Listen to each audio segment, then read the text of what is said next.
Hi, Joanne. How are you? I'm good, thank you. How are you? Well, I'm Raquel from Pangeles. Feeling nice Hello, to Raquel. see you. Nice to meet you. Um, Great. I'm just sorting my screen out. Hold on one second. No, don't worry. Where, where are you calling from? Spain. Spain. Whereabouts? Where in Spain? Ah, where? Well, it's not Madrid or Barcelona. It's Uh-huh. Murcia. Okay. I've not been there. Is it sunny? Well, we are here with Joanne Thomson from Hello. here. Hi. Hi. Nice to meet you. Well, my first question is, how was your audition for Amy? Did you read the books before you take the test for the role? So I read book 6 once I had got the part. Book 6 is very big. I don't know if you're aware, but it's like you could use it as a weapon. So I did not do it before my audition, I will admit. But I auditioned for Amy back in like February 2020, like just before the world broke. And I was out in Los Angeles, so I taped from there. And then I didn't hear anything more. And I was like, well, I've obviously not got that. And this is the fourth part I've auditioned for in Outlander. I've auditioned back since season 1. So I definitely just assumed that I did not get it. And then I got another like call in like the November, because obviously everything got cancelled. Everybody's filming stopped. So yeah, and then they wanted me to do another tape. So yeah, I just did, everything was really on tapes because it was still during lockdowns really. So yeah, and then that's how I found out I got it. So yeah, I was filming during lockdown, which is definitely tricky. Awesome. Do you plan to read the next book, like 7, 8, 9? I've not done it yet, because I'm now in a position where I'm doing it like with the book readers, which obviously I watched the full series not knowing what was going to happen, and then watching season 6 knowing what was going to happen in the book, and then how, because I'd read the scripts, knowing what was going to happen with, in fact, I think I hadn't read the last block, so I wasn't in the last block, so I was like back getting excited about like the things that I didn't know was going to happen. So I'm really like in two minds whether I want to know. I mean, I generally have a bit of a idea, and I've not read book 9 yet, so you'll just need to bear with me on that. But I have very high hopes for Amy, and I think she's going to live a long and happy life and just like rock back and forth on her rocking chair on her porch. Yeah. That's amazing. How was filming with a pandemic, in the middle of a pandemic? How was it? Was weird. Yeah, they had to work really hard to keep us all safe, and keep it all functioning. It was like this well-oiled machine. They had like put so much work. They basically had a lab on site, so every day we got tested, and then if we were actually filming, someone would come and test us in our trailers that morning. But even on the days you weren't filming, you'd go to the lab and get tested to make sure that you weren't going to be spreading it. Because obviously, as the actors, we were the only people that were allowed to not wear masks.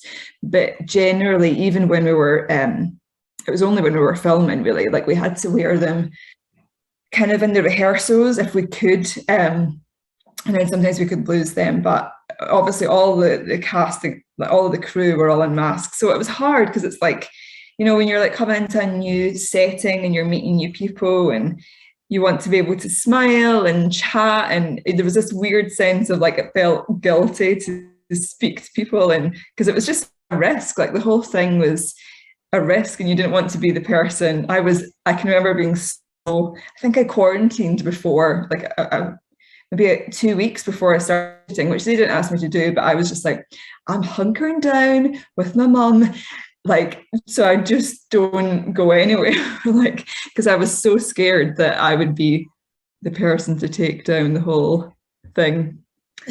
Yeah. Okay, well, we are getting to Outlander and Amy. In your opinion, what attracts Amy to Roger? What attracts Amy to Roger? No, I mean, I'm not saying I don't know. Like, we all know what attracts anyone to Roger. He can sing, he can fix your chimney, he brings you wood, like all good things. But he's got a beard. Great.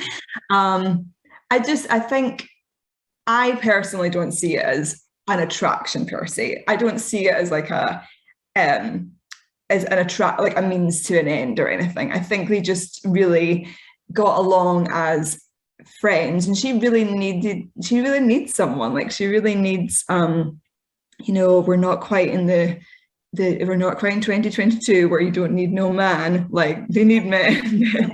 Like, it's clearly, that's what the whole concept of Claire going back in time is, this forward thinking kind of feminist woman, and being met with just carnage.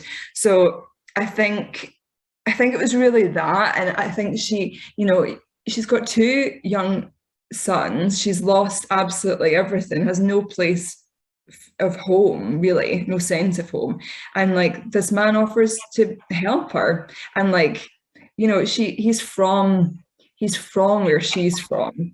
And I think, you just can't, it's the same now. And I think that's like, me and Richard got on set, eventually, like once we had done like a few scenes together, because we're both from Glasgow, and I think you've always got a bit of a, if you were to meet someone from like the town you're from in Spain, in America, it would, you're gonna lock down with that person and feel a kinship, I suppose. And yeah, so I don't think there was any malice in it. And I think she's just lost her husband, and I think she's got a respect for marriage. So I don't think, I never played it like she was trying anything.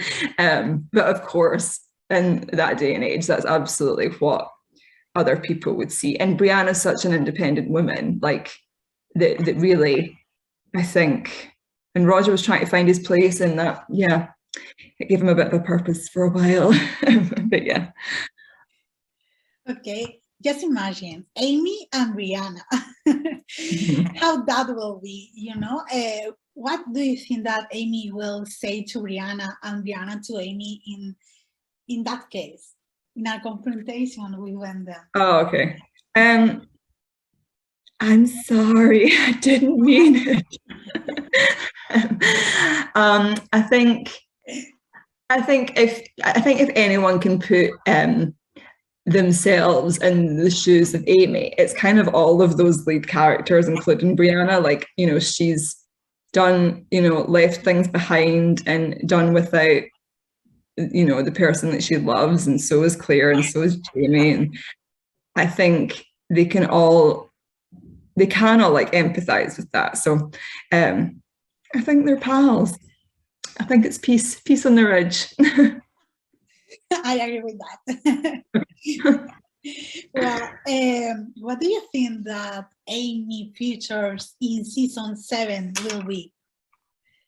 I can't talk about that. I don't know what all to talk about. I mean, yeah, obviously it's a little tricky with Amy and some I mean, the books are just so big that they can't keep everything. So I think and also she's locked to that location. She's locked to Fraser's Ridge. And if there's any traveling, she has 2 children and can't really go anywhere.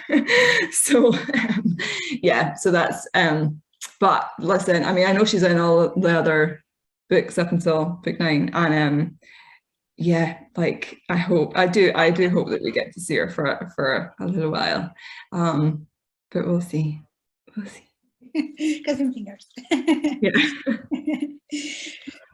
What is the difference with Amy and your other characters that you play in your career? Oh, I think she's probably one of the closest characters I've played to myself. Actually, I think I didn't have to, you know, there wasn't necessarily an accent. We did work on an accent, and then my son was cast, and he was basically Glaswegian from Glasgow. So they were like, just never mind, just do your own. So I was like, that's fine. Because it would have been weird if I had this like really strong kind of Highland accent. And yeah, so I really identified with her. It was really kind of easy to slip into it. So I think it's always nice to do something that's quite close to yourself. And I mean, I've done a lot of, I hadn't been on set, I hadn't done TV, and I think 3 years maybe before Outlander. I was doing theatre, so that was like an adjustment. It's always a little new stepping on a set and being reminded of how that works, because yeah, it was just like, obviously in theatre you get instant feedback because you can hear the audience, laughing and clapping or like responding. It's like you're all in the room together. So it's a weird concept to kind of put out a performance. No one really tells you like anything, and then a year later you're watching it on screen. With the first time I saw it was at the London premiere, and the Philharmonia Orchestra were playing underneath my words, and I was like, wow, this is cool. I've never had that before, so like definitely the fan. I've never stepped into a role where there's been like an existing fan base where, you know, they're really interested in the characters and the people that are playing them. And so the premiere, the red carpet thing was very, very new to me. So that was all new. Okay. Well, my last question is a fun one. If you weren't playing Amy, what other character will you like to play? That's a very good question. See, I have a real admiration for Jenny Fraser.